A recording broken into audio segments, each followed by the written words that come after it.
This must have been some pretty damn good pie. Law and Crime reports that a 64-year-old man in Florida is potentially facing decades in prison for dumping 2 glasses of water on his older brother during an argument because his brother was saving some key lime pie.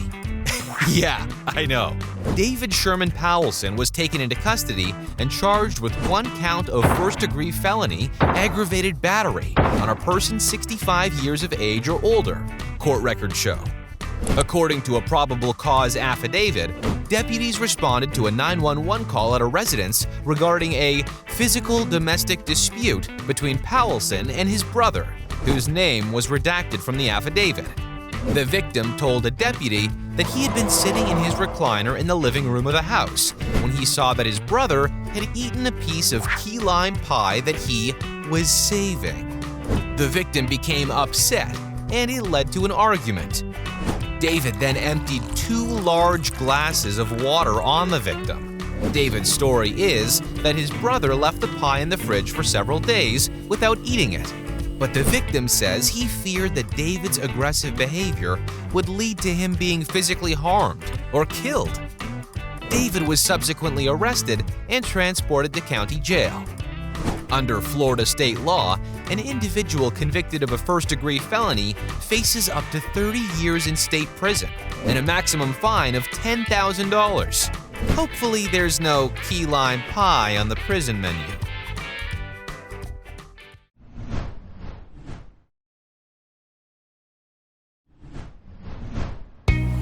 Stories like this make me feel like my childhood was so inadequate. News.com.au reports that an entrepreneur who has been running a successful online business and earning 6 figures per month has decided to go into semi-retirement at the ripe old age of 11. Pixie Curtis amassed a multi-million-dollar empire, selling bows and launching her fidget spinner business during the pandemic, but will step back from work and instead focus on more mundane things, like homework. Her fidget business earned $200,000 in its first month alone. She also went viral after having a lavish 11th birthday party at a reported cost of $40,000. Pixie is also the proud owner of a $270,000 Mercedes-Benz G1, even though she's years away from being able to actually drive it. According to her mom, Roxy, this decision was made together as a family. While it has been an amazing journey starting some 3 years ago, it was time to refocus with high school just around the corner, she said. While the online store will remain, it will go back to how it began, as a destination for children's hair accessories and hair bows known as Pixie's Bows. Maybe it's just me, but if you're knocking out 6 figures a month, who needs high school?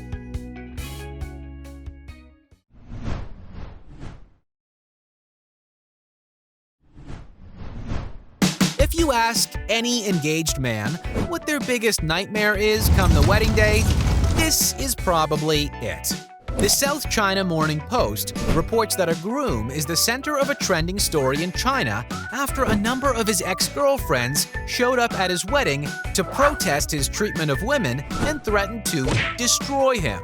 The groom, surnamed Chen, was shocked when the women carrying a large banner with the words, "We are the team of Chen's ex-girlfriends. Today we will destroy you," crashed the ceremony recently.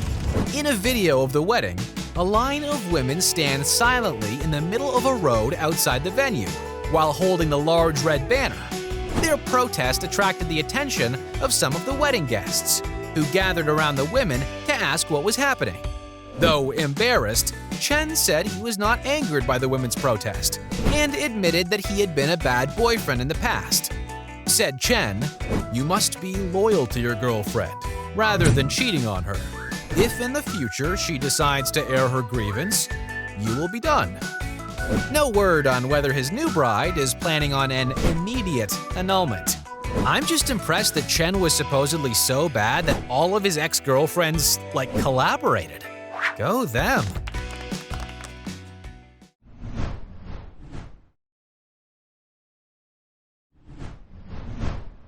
This is part terrifying and part fascinating all at the same time.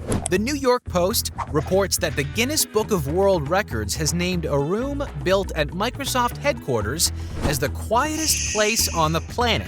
Known as the anechoic chamber at the company's headquarters in Redmond, Washington, ultra-sensitive tests performed in 2015 gave an average background noise reading of minus 20.35 decibels. In other words, it's pretty damn quiet. The word anechoic means without echo. It took 2 years for Microsoft to design this space. Only very few people have been able to withstand being in the room for a long period of time, at most an hour. After a few minutes, you'll already start to hear your own heartbeat. A few minutes after that, you can hear your own bones grinding and blood flowing. Meanwhile, another chamber is hoping to capture the title, for some reason. Located at Orfield Laboratories in Minneapolis, the room claims to have achieved a legitimate measurement of minus 24.9 decibels, and they're awaiting a response from Guinness to their application. Good luck with that.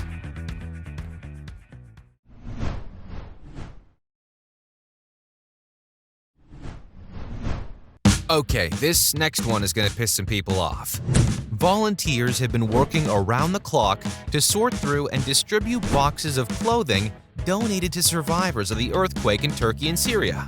But according to Metro News, some are treating the clothing drop-offs as a place to empty their trash instead. Inappropriate items, such as 10-inch latex heels, stained clothing, and dirty lingerie, are among the items discovered, as seen in videos shared on TikTok. And, according to Erim Meto of the Turkish Cypriot Community Association based in London, 1/5 of all donations are unusable as a result. The sheer magnitude of the 2 earthquakes led to the deadliest natural disaster in the region in the last 100 years, with more than 36,000 people killed, according to Turkish authorities. Hundreds of thousands of people in the 2 countries have been left without shelter and warm clothes in freezing temperatures, making the donations crucial. And yet, some think it's acceptable to send in dirty towels and crop tops. What else can you say? Except, sometimes people suck. If you want to see all our videos about real news stories that are funny, stupid, or weird, click the subscribe button below. I mean, hey, my cat's gotta eat.